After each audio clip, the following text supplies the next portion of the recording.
Hello, ladies and gentlemen. I'm here to make a summary. I don't know if it's going to be quick. I should stop saying that it's going to be quick.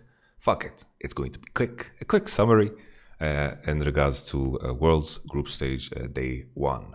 Every game has been reviewed on my channel on days that I'm not going to be at the World's Analyst Desk. Most likely, we're going to see the same. Otherwise, I'm going to just choose key games because it's going to be difficult to be on the Analyst Desk, then come home, review every single game. I would... probably, develop some, throat disease and maybe, have serious health issues. So let's try to avoid that. Yes. Let's just jump into the nitty gritty. We have Top Esports versus Flyquest game 1. So Flyquest in this one, they started off good. They had a little level 1 invade and then Karsa quickly recovered. Everything kind of fell apart because Solo got solo killed by the Camille as Volibear on level 4, which just shouldn't happen. It just isn't allowed, and this is where all the play difference is going to begin to show. Flyquest got quickly annihilated after that, and the tricky thing here is that Flyquest, the biggest strength is the 3 mid laners, meaning Ignar, Power of Evil, and Santoran. But here the problem is all of their champions have 0 synergy. You're picking Volibear, Lilia together for some reason. I don't know, people just want to get like physical damage and CC for Lilia, but it just didn't work out in this game and it just didn't do anything to accomplish it. I think for next game, Flyquest should really try to get like a Pantheon or a set support, and then an AD jungler most likely, and then an AP for Power of Evil because he doesn't play much AD champions, and just focus on the 3 mid laners. Because here, if Akali buys Mercury, there is no way to recover in the game through the way Flyquest are playing. We had the Lilia first pick. Graves is open here, so it isn't really that high prio. You can just make sure that you pick an AP top laner. In this game, Camille and Graves will synergize together, which isn't too fancy. I don't think Top Esports did something crazy good in draft here. I feel like Flyquest just didn't recognize their own win conditions and their own ideas and how they want to play the game. And I think that just doesn't fit their style. Top Esports just had a draft like, if we play better, we're going to win. Which is a very strange way of putting it, but if Camille solo kills Volibear, of course you're going to win. If Graves gets ahead of Lilia, of course you're going to win. And Akali ahead of Syndra, of course you're going to win. Lilia first pick, Senna is the response, Ashe, Caitlyn being banned, AD carry prio is down, Senna understandable, lock-in, Graves as well, leaving third pick open for whatever you want to do, because Graves has to be picked into Lilia here because Nidalee is out. Jhin is the response into Senna, Syndra blind pick, which comes with the response of Akali. Graves, Akali, already better 2v2 than Lilia Syndra, so that is a little miss there. And then the Renekton Ornn ban into Camille pick. Very strange to see Jackson Jace banned. I don't know what the idea here was, but of course 369 plays this champion decently. I assume that Flyquest wanted to look for a Camille pick. But solo playing Camille also, once again, doesn't fit the mold that I have Flyquest in my mind as.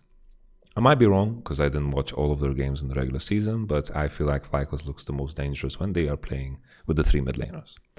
Camille got ahead and then the game was just kind of over. Like there was a little moment of hope because Thresh and Jhin had a good trade against Top Esports bot lane. Yuyanja played it kind of weird, and there was a little bit of hope for a little small moment there, and it kind of quickly fell apart the moment Solo got solo killed. Let's continue on to the next game after I open the door to Cookie. Cookie, say hello. Say hello. Cookie.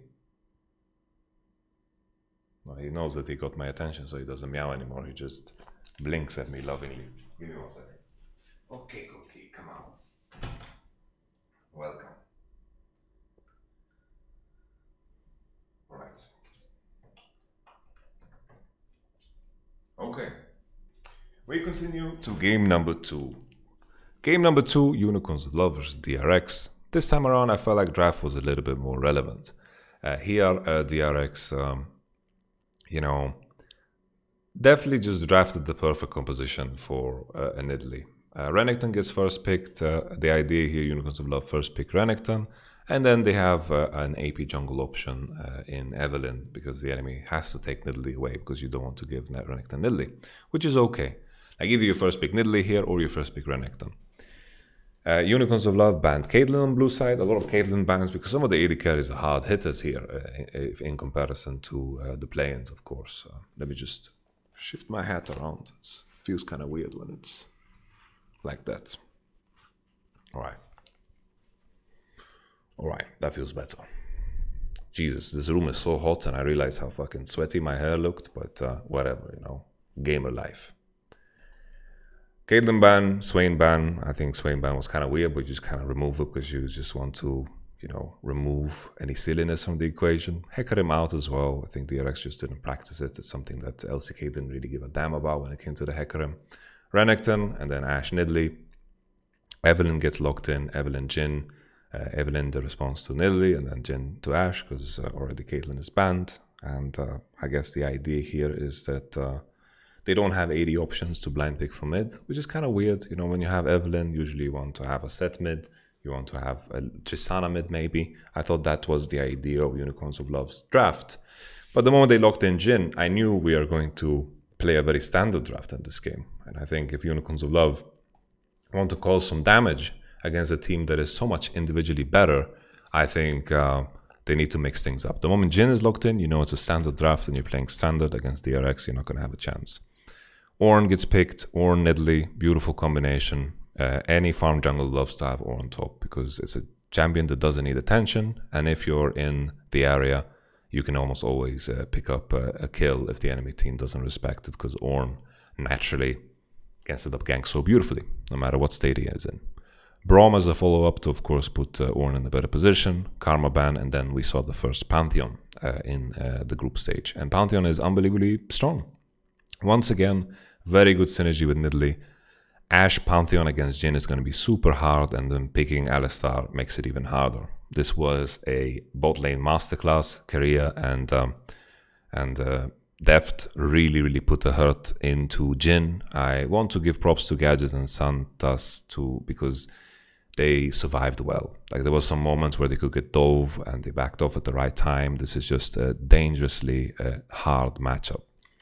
Orianna gets locked in, and here it's hard to blind because you know the set is coming. The set is coming 100%. That's why the Jason Irelia ban, you know, I understand them, you know, because I guess as Orianna you would be more comfortable to play into set than any of this if you're playing against Chovy, so I get it.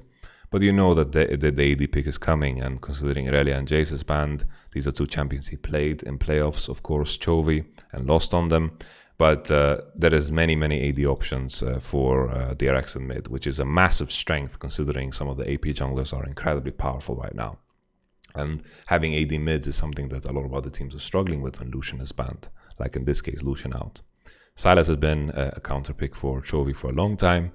Orianna, Alistar gets picked and then set last. So bot lane matchup very hard. 2v2 mid heavily in favor of set Nidalee because this set is going to get Mercury, and then, you know, it becomes tricky. Orianna also went for TP this game, no cleanse. This game, Nidalee, Pyosik really showed us something unique about this matchup, that Evelynn is very weak early on. And the crazy thing that DRX did was they put down vision, they could track Evelynn's pathing, and then Nidalee just kept invading Evelynn. Evelynn can't really fight back that well early levels, and Seth could easily play for Pyosik, and this was a very different look for DRX. I know best of ones aren't the greatest sample size to work with, but this was a very nice game from DRX in terms of how they approached the game and how well Pyosik plays, because Pyosik is a player that has gone, you know, he's been very underrated, I feel, by everyone. And I think this is a player that still is playing for the first time on the world stage, delivered big time because he completely annihilated Ananasik in this game. And Doran also played well, played very solid, was ahead in CS against Boss, and I think Unicorns of Love, the only team they will have a chance to beat in this group is going to be Flyquest. Pantheon, Nidalee synergy, set Nidalee synergy. Like Nidalee, if you pick Nidalee and you have 4 champions that synergize so well with Nidalee, you're fucking happy, man. Really happy. And Pyosik really delivered. There was never a point in time where DRX looked like they were in trouble. Set is surprising. Chovy was probably the weakest performer on this team, which is funny with all the hype that is built around Set. Same with this game. Like here, honestly, what's his name? Knight didn't do that much in this game, but these are so polarizing as matchups, so who really cares? We continue on to Rogue versus Paris Saint-Germain Talon. Twisted Fate ban. Nidalee ban, Mordekaiser ban. So Nidalee, I don't know if this is something that just Western junglers are cursed with their Nidalee. I don't know if that's the case. Ornn banned away from Finn, so these teams did the research. Hecarim against Inspired. Hecarim is something that mostly is played in Europe and also in play-ins, right? And also we saw some Hecarim over in North America. So we have the Lucian first pick. And here I was so surprised, you could easily deny the Evelynn here.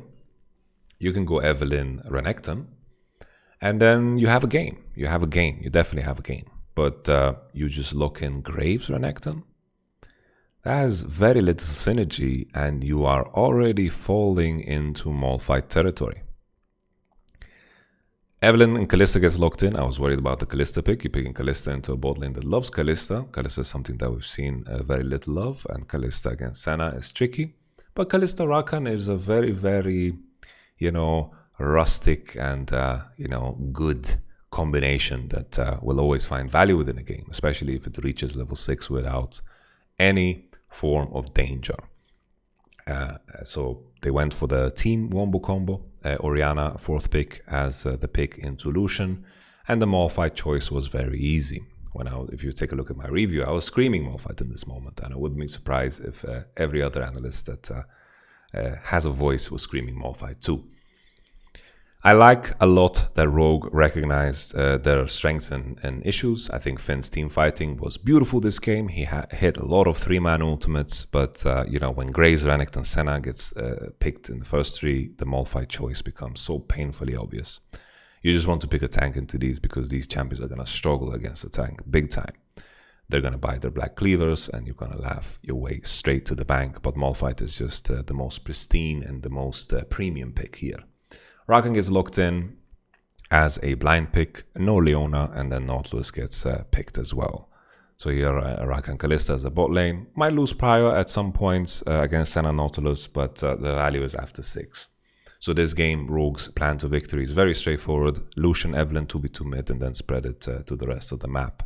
And the setup on both sides of the map is so good in terms of forcing fights. You have Kalista Rakan, or you have a Malphite. So it's lanes that are okay with falling behind, and even if they do, they're always going to be super powerful. So if Evolution are ahead, everything will be good. I think Rogue came into this with a beautiful preparation, very good draft, and I think teams are honestly sleeping on the Lucian because 2 European teams got to play Lucian and they definitely delivered. Let me just scroll down so you see the Malphite Rakan. I apologize. This game, Rogue showed something very unique, which is going to scare every team that they're ever going to face again. Rogue level 1 ganked with both Kalista and Rakan the Orianna. Orianna got ganked, she died, and she burned Flash. She had to burn TP back. Lucian, already in a strong matchup, was ahead. And then Kalista and Rakan, somehow, they went down to bottom side after level 1 ganking mid. Went bottom, got Prio again, because Senna Nautilus weren't contesting enough, and then they went back into mid and dove Orianna and killed her a second time, which completely put the enemy team in a grave. If you are managing to find plays without the involvement of your jungler, when you have Evelynn on your team, Evelynn is smiling, very happy. And Evelynn was just farming away while his team was annihilating the enemy team. The Orianna was 0-2 down, and that just suffocated the whole game. The only hope was Renekton was maybe 20 CS up, but that's normal in this matchup. Renekton is supposed to get ahead, and then eventually PSG hard force on a team fight, but the Malphite ult just landed on 3 people and the game was over. Rogue looking at their group with higher hope after the wonderful start in terms of preparation. And that leads us perfectly into the next game. The next game being Damwon versus Gen.G. Damwon versus Gen.G, Ornn ban against Gen.G, Zoom Classic, Akali ban against Showmaker, okay, something that's most likely Yaga was not wanting to play Lucian, Renekton. So Ornn, Renekton, I think that should sound the alarm already. Ornn, Graves, Renekton is out and you are not removing Camille. Here I was also saying it in the review, Camille is going to have a lot of value. I understand people like Volibear into Camille, but I think Camille is just ends up winning more games because the synergy with other champions is just too damn high. Especially here, Ashe, you can go Ashe Nidalee, right? I just think Lilia is a poison champion that requires too many conditions to do well. Even now you're playing Lilia against Camille, hard CC, and then Twisted Fate gets locked in, and Damwon have like an Exodia draft going on for themselves. Camille, Nidalee, Twisted Fate, the game plan is going to be painfully obvious, and Volibear is going to have to go through a lot of hoops and ladders in order to make sure that he, survives the onslaught of these first three champions. So Damwon already in the comfort zone. This is a composition they've played many times before. They are super good with this. And then you have Ashe, Lilia, Volibear. So Lilia, the way Gen.G have played it every time is that they like to level 1 invade. That's where Lilia is strong. But Damwon were prepared for this. Level 1, Camille committed, and Jin got a kill. They managed to put Canyon super far ahead, and Lilia was super far behind in the jungle already from level 1. And on top of that, I believe, trying to remember who died, I think Lumao actually died because Camille committed and used E. And this is a sacrifice from Camille's side because Camille had the TP back top, but everything was recovered after a Fiesta over fight in the bottom side. The Fiesta over fight in the bottom side, Volibear TP'd, got nothing, and it turned into a situation where Damwon actually got a double kill on Jin, so Jin was 3-0. And in most cases, bot lane shouldn't be so relevant in this game. They should be all out on 2v2 mid, 2v2 top side, 3v3 top side. But when Jin Leona was so strong, this gave Beryl a lot of room to roam and to impact all the situations that Canyon wanted to impact. And they had full prio Jin Leona. They invaded blue buffs with the incorporation of Nidalee, and then they spread the pressure to the rest of the map. And eventually Damwon just closed out the game because they had a pretty decent lead. You give Damwon a lead, it's very hard to recover against them because, as I mentioned many times, Damwon is the most precise team in the whole tournament in terms of making decisions. Damwon with the start against GENG, I think GENG had some issues in draft, but one of Damwon's strengths, I just want to make sure, a lot of people are saying, oh, people are just blaming draft. No, we are criticizing draft because, it's a mistake. Sometimes there are mistakes in draft, and teams that are doing good drafts, that's a good thing. I don't think people are criticizing draft with the idea of just saying, oh, they lost because better draft, haha, the team is not better. Like, obviously, if a team manages to draft better, that is a skill. Like, it's a skill to draft. It isn't easy to draft. I just wanted to remove that, kind of conception that people have of the discussion of draft. So Jace gets locked in. The idea is synergy with Lilia, but once again, what's the synergy? Like, the synergy is only that there's AD and there's AP. And I feel like that's not good enough. I feel like Lilia as a champion is a bit of a bait, man. It's so weird as a champion. I think when you have like Lucian and you have like maybe Jace works and then maybe you have Ornn, it's just, I don't know. I'm not sold on Lilia. I feel like conditions, like it's very straightforward what Nidalee needs. She needs hard CC, she needs physical damage. There you go. Let's fucking set it up. Let's pick a Pantheon. Let's pick a Camille. Let's pick a Twisted Fate, Leona. Easy, easy. What does Lilia need, man? She needs the enemy team to not pick champions with hard CC, because if that's the case, you're going to run into trouble. So I feel like Nidalee compositions, if they are drafted properly, are good into Lilia, which is exciting because we are learning together. I didn't get to scrim during the lead up to World, so I've missed a lot of these, processes that teams have gone through in order to reach the point in the draft. So we are learning and analyzing together, which is exciting. Kalista Senna is banned. I thought Ezreal would be the go-to choice here, but they went for Jin. Jin Leona into Ashe. Jace is the AD choice, and then Nautilus. Here, Gen.G definitely, if the enemy team falls are ahead, it's going to be hard to recover. Their only hope is Jace Lilia 2v2 mid and then spread that pressure into top, because maybe Jace, when he gets Mercury or maybe runs Cleanse, he's going to be able to win the 2v2 mid. Problem with this game was all of the things that I mentioned above. Canyon got a lead, he held on to that lead, and then there was a big Fiesta fight on bottom. I suggest you take a look at my review if you wanted to, go deeper into it. But there was a big fight on bottom. Jin Leona had prio. Leona participated with Canyon and Beryl honestly just controlled Kanavi, and Kanavi died, and he couldn't really do anything to recover. After that, Gen.G just tried to fight randomly, and I think honestly, in their position, there's nothing else to do, so I don't blame them. Their draft just left them with no tools, and it begs the question of Lilia, even in the hands of Gen.G. Maybe the champion is just useless. And Nidalee comps are just good into Lilia because they all have CC. So Pantheon, I think Pantheon ban should have been there. Camille should have been the ban. And then maybe Nidalee first pick would happen. And then maybe against Nidalee, I don't know. It's tricky. Maybe you have to play Evelynn because itemization is not so easy. Maybe Athene's for Nidalee can be good. But you go Evelynn and then a heavy AD comp could potentially work. So maybe you had Evelynn instead of this champion. And Ashe, and that could be good. Or even now give Camille, Ashe, Nidalee, Volibear would be way better than this. Okay. And the reason I wanted to tie this together with the previous draft is because Rogue, you know, with this prep, there is a chance for them to cause some upsets. Like you make a couple of decisions that are correct and you keep your sanity, and Rogue could potentially upset like a JDG. So we should definitely, you know, look out for this as the groups progress. Gen.G LGD was the longest game of the day. It was quite wild. LGD showed nothing new. So the Xia, Syndra, Renekton, Kindred pick when Graves and Nidalee is out of the picture. All very standard things. BDD Lucian, something has played. Evelynn, Zoe get banned because we don't know if Gragas is going to go bot because Life plays at support. And then the Senna last pick to support the top side, whatever. They just picked Senna into Ashe because Jhin is banned probably. Leona is blind pick, and then Volibear, and then Sett jungle. Here once again Pantheon's open, but they chose to go with Sett.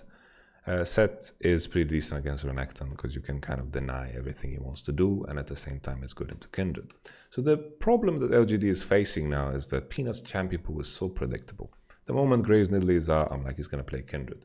Everyone knows he's going to play Kindred, but Kindred is not good always. Already into the first three that you see, Lucian, Gragas, Ashe, these are three champions that are fantastic into Kindred. What is Kindred going to do against them?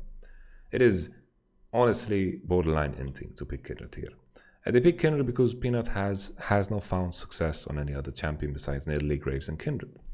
And to pick Kindred here is kind of a tragedy. So I think Gen.G, better draft, but this game was very sloppy.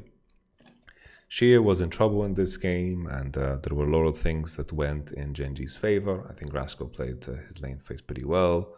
I think Ruler looked shaky at the time. We saw a situation where BDD flashed in a 1v1 against Xia, and Gen.G looked kind of, you know, not comfortable on the stage.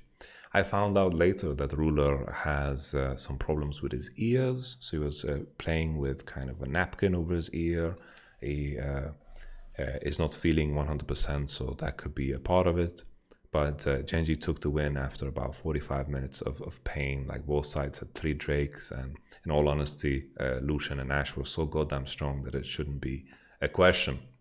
Eventually, Gen.G figured out what their composition should do, that Volibear and Sett can't really commit first because that's how they give the enemy a chance. Because then Kindred, Syndra, and Renekton can actually be useful. Senna too, they can kite Volibear Sett very easy. But if they play on Lucian, Gragas, Ashe, and just play on time, that DPS is just going to outshine. So it's like weird. Like in the moment Renekton went in, he died. If Volibear Sett went in, they also died. Leona the same. It was also kind of funny that they bought 3 Black Cleavers on LGD's side when, you know, it's just, there is no justification for it. Senna had Black Cleaver, Kindred had Black Cleaver, and Renekton has Black Cleaver. So that was funny too. But LGD showing, you know, their usual self. I think they put up a fight, but I think this game was, you know, kind of raises question marks about Gen.G and their comfort on stage, because it wasn't super clean, and I think they had positions in the game where they could have taken over very easily. We continue on to the last game of the day, TSM versus Fnatic.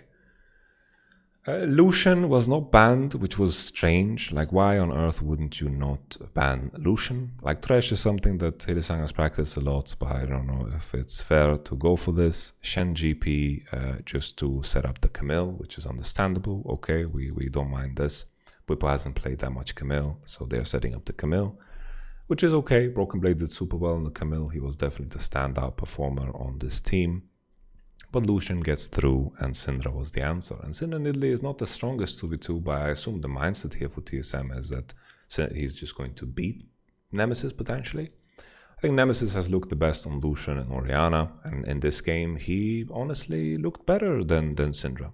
Syndra managed to find one roam into topside that Bwipo didn't respect, and that recovered Camille's lane after Bwipo just 1v2'd. Like Bwipo in this game 1v2'd and got away. He got level 6 and he killed Camille 1v1 and walked away, and Nidalee just couldn't finish him. That happened. And also Broken Blade did something similar where he killed Evelyn when she ganked, but he actually died. So that was the slight difference. Afterwards, the continuation, I felt like Fnatic, both in the jungle and the support position, were just way, way better. Fnatic went for level 1 invade, and TSM didn't know what hit them. They lost, like Alistar 3v4 just flashed in, pulverized, and died. Like he burnt his flash, he flashed in, died. It was very, very ridiculous. And then afterwards, due to Alistar having no flash, Evelyn could easily come down bottom, and when the wave bounced, they just killed Alistar again. Bifrost was having a very rough game. This game was supposed to be very mid into topside centric, but TSM never got the wind and the sails behind them. I think they did a couple of good moves where they dove into top, and then afterwards Camille had better tempo than Volibear. They secured the first Rift Herald without any capital losses. They had some moments where they were good, but I think in terms of class and in terms of understanding how to suffocate the map and take over the map, Hylissang just did so much better than Bifrost, and I think also Selfmade did so much better than Speaker, as everyone expected.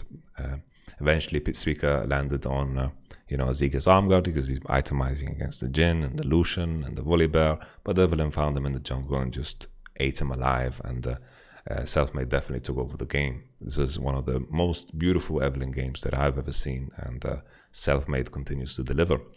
Fnatic had a very refreshing look because they were doing a lot of team things. They were not all over the place. They had the same identity with the craziness of Bwipo and Hylissang, but it seems very controlled, and in a way, sure, they gave up some kills here and there, but all in all, looks way better than what we saw during the playoffs against G2. Of course, it's just one game and one sample size, but this one game also brings up the question of West and Nidalee.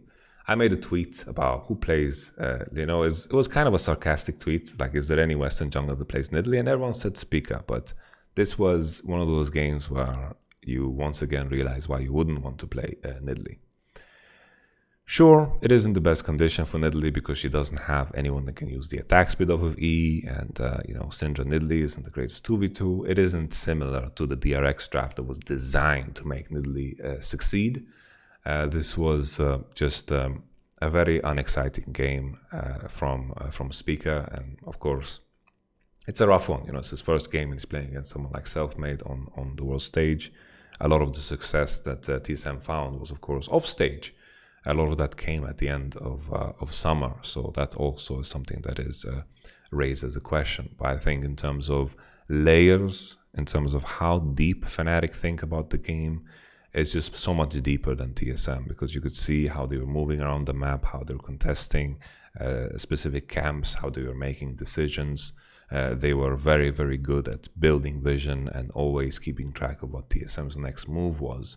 It felt like they always had almost ideal information. Something that was so incredible was that Hylissang at one point had like 65 vision score, which was the double of Bifrost.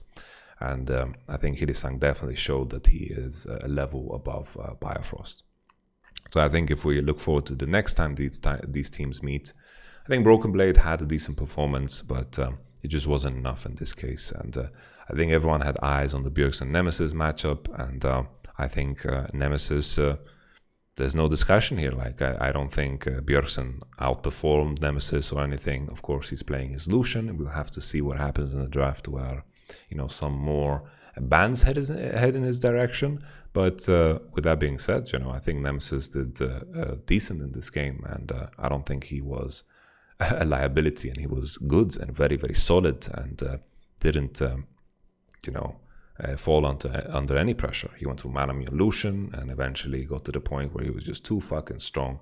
You go for Manamune Lucian and you go even, you've won lane, and that's what Nemesis did. Volibear gets picked in. I liked the Volibear build that he went for. It was Death Dance, it was Trinity Force, and a Kindle Gem. This made him able to compete with Camille, and I think Bippo's Volibears was quite refreshing to see. And he burned Camille Flash 1v1 and did a lot of damage. He got the first turret alone. I think Bippo did super well, and I'm happy that he showcased why I would rate him as the second best Western top laner. All in all, my thoughts coming into the next day, if we scroll down and take a look at these matchups.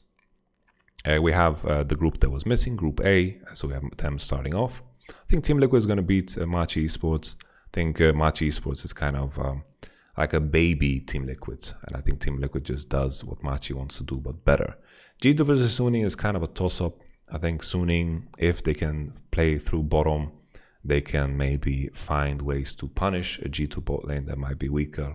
It completely depends on, how much G2 gain out of their bootcamp, because Sword Art is very clever when it comes to finding ganks.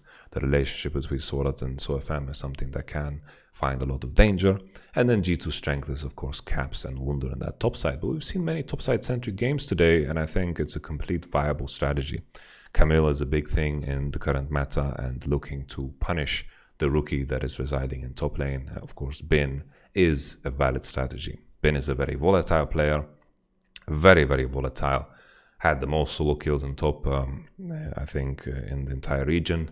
And Bin is a very strong player, but it's someone that you can target. So we'll just have to see how that dynamic plays out, because it can go either way. And everything, is in the draft if both teams recognize these strengths. Because in some of the drafts today, teams couldn't recognize their strengths, like Unicorns of Love or Flyquest. Rogue versus Damwon. I think Damwon looks super pristine. I think it's tough to crack, and we'll have to see how Rogue reacts under pressure. Today, against PSG, it looked very straightforward and easy. How will they react against the Damwon? Because the first minutes of the game are going to be very dynamic, and Damwon, after today, just seemed to be ready for anything. So it starts off in the draft, and then we'll see where it goes from there. But obviously, I'm leaning versus Damwon. Leaning versus JDG as well. Not much to add against PSG, JDG. Gen.G, I lean towards them against versus TSM too. I don't think TSM showed anything out of the ordinary, and I think Gen.G will become more comfortable as time goes on the stage.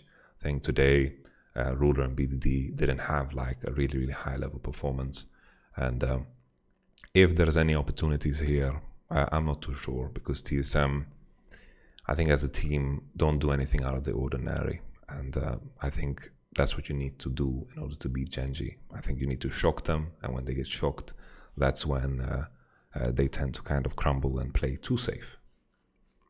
But I think just pound for pound, lane-wise, Gen.G is super dangerous, and might even cause more issues than Fnatic in that aspect of the game. But Fnatic was very crisp when it came to building vision and taking the right risks in order to attain this vision. So I was very happy with what we saw when it comes to Fnatic. Last game, LGD versus Fnatic. I think LGD have kind of put all their cards on the table. We spoke about LGD before. I think preparing against them is very easy. I think Fnatic will have to see what happens when they don't get Lucian and they don't get some specific champions. And then maybe Fnatic's going to have a different look. But for now, I'm very hopeful for Fnatic, so I'm going to lean towards Fnatic here too. They are definitely in a position to possibly top the group. Possibly. Key takeaways is just drafts that revolve around the jungler. Those are the drafts that are the most successful. We have this DRX draft, I think, was super pretty when it came down to the Nidalee synergy. Same thing with the Damwon GDG game. Everything was around the Nidalee pick. Camille is probably the strongest top laner together with Ornn. When some bans begin to show up, Ornn, Renekton, I think Camille Pryor should shoot up through the roof. Still no Gragas support. I think Gragas support is super exciting and should be played.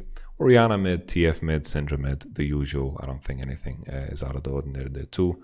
Lucian sets, that seems to be the meta. Leona blind pick, Pantheon. Gragas is what I'm hoping to see. The hierarchy for AD carries is also pretty obvious. We see a lot of Caitlyn bans. And if the Caitlyn bans aren't there, usually just Ashe, Jhin, Senna, and that's AD carry. Very unexciting. But we have to pay attention to, when junglers are out, so basically the three best junglers, we think of Nidalee, we think of Graves, And then Lilia, I don't even know if she belongs in that conversation. Honestly, I don't like Lilia. So let's just, so Graves, Nidalee, these are champions that the draft should revolve around. When Graves, Nidalee, Lilia begin to get banned, all of a sudden everything's wide open. And then some of these champion pools will begin to be tested. All of a sudden we see Gragas jungle. All of a sudden we see Kindred jungle. All of a sudden we see maybe a Lee and maybe a Volibear, maybe a Set jungle. And this is where draft becomes very dynamic, and this is where some of these teams will be tested, because some of these junglers showcase a very easy pattern. You know, all Nidalee's picked, or we know exactly what we want to choose. When the junglers are a different champion, all of a sudden opens up a very different world. But I think the teams that were successful in regular split, like for example Damwon, they are very ready to play a Set jungle, because in my opinion Canyon is the best Set jungle in the world. So we'll have to see how that kind of extends, because I think it's going to happen. I think Camille will receive a lot of bans, Ornn will receive a lot of bans, Graves, Nidalee out, maybe Lilia is poisoned, maybe she'll be fine when Nidalee Graves is out. But all in all, these are some thoughts about the meta so far. That's the summary for today, 35 minutes. We kept it short enough, but I'm excited for tomorrow. Tomorrow we're going to have less reviews most likely, but the summary will still land at the end of the day. All in all, thank you so much for supporting the channel. I appreciate it, and thank you. I'm going to catch you guys on the next video. Bye-bye.